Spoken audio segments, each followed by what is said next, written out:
Pada pertemuan malam hari ini kami akan melanjutkan pembahasan di minggu yang kemarin tentang sebuah hadis yang mengatakan qawamud dunya bi arba'ati asya'a, bahwasanya dunia ini bisa seimbang, keseimbangan dunia ini bisa tercapai, tidak terjadi kekacauan, tidak terjadi konflik dan lain sebagainya.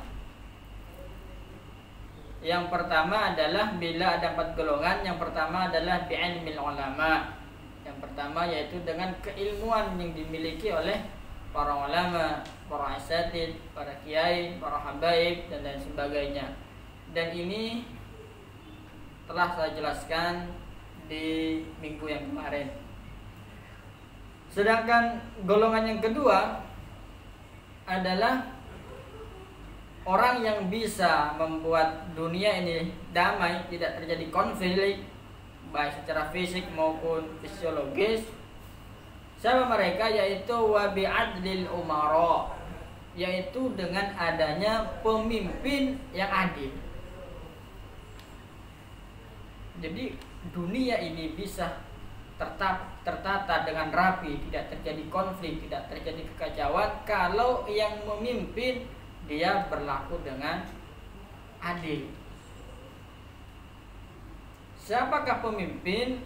Pemimpin adalah at-tawassut bainal amrayni, yaitu orang yang bisa mengambil jalan tengah dari dua hal yang bertentangan. Tidak bengkok ke kiri, tidak melenceng ke kanan, tidak menginjak di bawah, tidak menarik yang di atas, tidak saling senggol kiri kanan. Tapi kenyataannya kan banyak bahwasanya pemimpin sekarang, bukan sekarang, mungkin pemimpin-pemimpin banyak sekali bahwasanya mereka harus memperlakukan sesuatu yang sangat-sangat merugikan rakyatnya, kadang-kadang menindas mereka, memberi aturan-aturan yang keras, yang otoriter dan lain sebagainya. Sedangkan pemimpin yang adil adalah at-tawassut bainal amrayni, yaitu orang yang bisa mengambil jalan tengah antara dua perkara, tidak miring ke kiri, tidak miring ke kanan, tidak doyong ke depan maupun ke belakang. Sedangkan kita adalah pemimpin.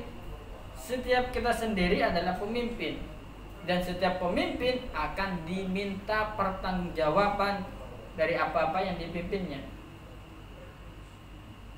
Yang ada di kelurahan, pemimpin bagi kelurahannya. Yang ada di kecamatan, pemimpin bagian kecamatannya. Yang jadi seorang ayah, pemimpin bagi anak-anaknya dan juga istrinya. Kalau masih bujang, berarti dia menjadi pemimpin bagi dirinya sendiri. Setiap orang adalah pemimpin, dan pemimpin akan diminta pertanggungjawaban oleh Allah Subhanahu wa ta'ala. Pemirsa yang dirahmati Allah, terus ketika pemimpin memperlakukan sesuatu yang tidak adil, mungkin apa-apa yang dikeluarkan dari aturannya sangat-sangat merugikan rakyatnya, apakah lantas kita akan menyalahkan pemimpin itu? Tidak merta. Tidak semuanya kita salahkan kepada pemimpin. Karena apa? Karena juga Rasulullah mengatakan bahwasanya pemimpin itu tergantung kepada rakyatnya. Gambaran pemimpin sekarang adalah gambaran dari rakyatnya sendiri. Kalau pemimpinnya buruk, kalau pemimpinnya nggak becus, kalau pemimpinnya memberlakukan aturan-aturan atau undang-undang yang menguntungkan orang atas tapi merugikan orang bawah, itu semua karena rakyatnya sendiri. Itu adalah cerminan dari rakyat yang dipimpinnya. Oleh karenanya ada sebuah kisah mengatakan bahwasanya dulu kalau kita perhatikan ketika zaman Rasulullah yang memimpin, umat mayoritas sangat damai. kekacauan minim. Terus dilanjutkan oleh Sayyidina Umar, terus dilanjutkan oleh Umar bin Khattab. Bahkan Umar Khattab terkenal dengan keadilannya, bahkan mau mencari orang fakir aja kesulitan dalam di waktu kepemimpinan Sayyidina Umar bin Khattab. Terus dilanjutkan dengan Utsman bin Affan. Sudah mulai ada konflik-konflik sedikit. Dan dilanjutkan oleh kepemimpinan oleh Sayyidina Ali bin Abi Thalib. Lah ketika sudah dipimpin oleh Sayyidina Ali bin Abi Thalib, kacauan, konflik sudah di mana-mana, ada seseorang yang bertanya kepada Sayyidina Ali, "Wahai Amir Mukminin,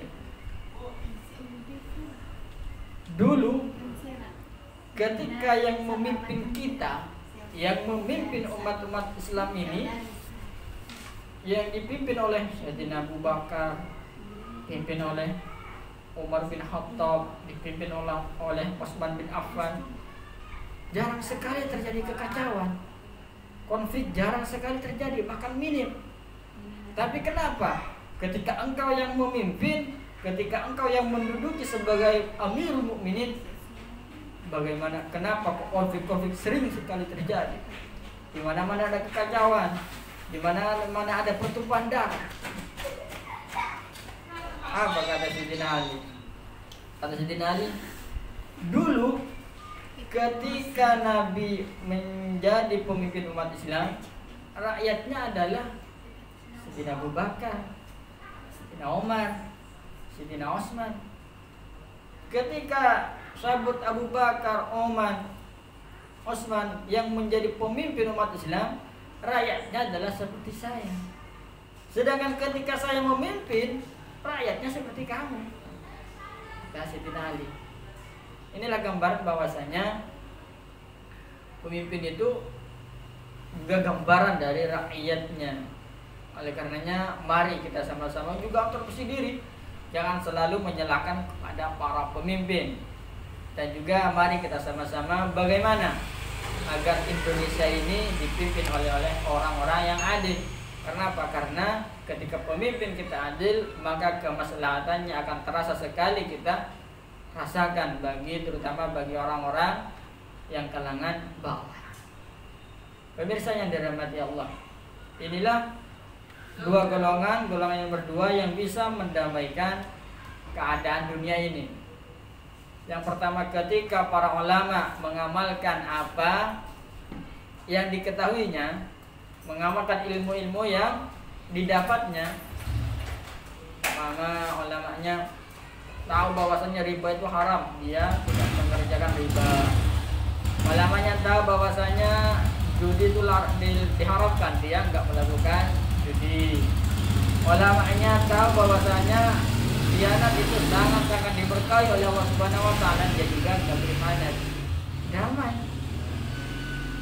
Dan juga walau lal ulama lahalakal juhala. Seandainya tidak ada ulama, maka orang-orang bodoh ini akan hancur. Bagaimana kalau orang bodoh yang nggak ada yang mempelajari sudah jadi orang atas, hancur dunia ini. Ini yang pertama. Yang kedua, walau la adlul umara, ketika sudah nggak ada pemimpin yang adil, apa yang akan terjadi? La akalan nasu ba'duhum ba'dan. Maka manusia ini akan saling memakan. Kama yaqulu dzabul ghanam, sebagaimana macan yang akan menerkam kambing. Artinya ketika sudah pemimpinnya ini tidak adil, maka yang kuat akan menindas yang lemah. Yang kaya akan semakin kaya, yang miskin akan semakin miskin. Oleh karenanya mari kita sama-sama berupaya bagaimana orang yang akan memimpin Indonesia, yang akan memimpin suatu organisasi, yang akan memimpin suatu perusahaan dan lain sebagainya adalah orang-orang yang memang mempunyai kejujuran, yang mempunyai keadilan, yang bisa mengayomi dan melayani. Karena apa? Karena pemimpin adalah pelayan bagi rakyatnya. Pemirsa yang dirahmati Allah, dulu Sayyidina Ali radhiyallahu anha karamallahu wajhah, maaf, ini pernah kedapatan bahwasanya Sayyidina Ali ini tidur memakai selimut, katakan sekarang selimut yang agak kasar. Dia menggigil dia. Sayyidina Ali tidur, bayangkan, seorang Amir Mukminin, pemimpin orang Islam. Kalau sekarang dikatakan presiden, masih besar lagi jangkauannya. Kalau di presiden Indonesia, maka hanya memimpin Indonesia. Tapi ini enggak. Amir Mukminin, pemimpinnya orang-orang mukmin seluruh dunia. Pemimpinnya adalah Sayyidina Ali. Ini tidur dalam keadaan menggigil, kedinginan. Beliau menggunakan selimut, katakan selimut yang kasar, tembus dingin. Dilihat oleh pegawainya, kalau sekarang pengawalnya, ya Amirul Mukminin, wahai Amirul Mukminin, engkau mempunyai hak, engkau mempunyai bagian, katakan sekarang gaji dari Baitul Mal. Kalau sekarang kan yang jadi pemimpin juga dapat gaji, bahasanya sekarang. Pengawalnya bilang, ya Amirul Mukminin, engkau mempunyai berhak untuk mendapatkan gaji dari Baitul Mal. Tapi kenapa saya lihat engkau memakai selimut yang kasar, sampai tidur pun engkau menggigil, katanya. Apa kata Sayyidina Ali? Wahai pengawal, saya tidak sudi, saya nggak mau mengambil bagianku dari Baitul Mal. Dan selimut ini murni saya bawa dari rumah. Inilah gambaran pemimpin masa para sahabat. Bagaimana mereka berupaya diri untuk selalu adil. Bahkan bagaimana mereka lebih baik mereka yang menderita agar rakyatnya semuanya merasa senang. Pemirsa yang dirahmati Allah, mudah-mudahan pemimpin kita dimanapun mereka, mudah-mudahan selalu diberi kesehatan oleh Allah, diberi kekuatan untuk melakukan atau memperlakukan undang-undang dengan secara adil, menindak yang salah dengan yang tepat, kalau salah yang salah, yang benar yang benar, kalau yang salah yang disalahkan, yang benar juga dibenarkan. Dan juga mudah-mudahan semua rakyatnya selalu diberi kekuatan hati oleh Allah Subhanahu wa taala. Pemirsa yang dirahmati Allah, mudah-mudahan penjelasan ini bisa menambah wawasan kita, dan juga mudah-mudahan kita semua selalu diberi perlindungan oleh Allah Subhanahu wa taala. Ini golongan yang nomor 2. Untuk golongan yang nomor 3 yang bisa membuat dunia ini terasa damai, bisa kita jumpai pada episode yang akan datang. Mari kita tutup pertemuan kita pada malam hari ini dengan pembacaan Fatihah, dengan harapan mudah-mudahan kita semua selalu diberi kesehatan oleh Allah Subhanahu wa taala, diberi kekuatan hati, diberi ghairah untuk selalu semangat mencintai Nabi, selalu mendekatkan diri kepada Allah Subhanahu wa taala. Ila hadratin Nabi Mustafa Muhammad sallallahu alaihi wasallam. Syallallahu lana wa lahumul Fatihah. A'udzu billahi minasyaitonir rajim. Bismillahirrahmanirrahim. Alhamdulillahirabbil alamin arrahmanir rahim. Maliki yaumiddin. Iyyaka na'budu wa iyyaka nasta'in. Ihdinas siratal mustaqim. Shiratal ladzina an'amta 'alaihim ghairil maghdubi 'alaihim waladdallin. Akhirul kalam. Assalamualaikum warahmatullahi wabarakatuh.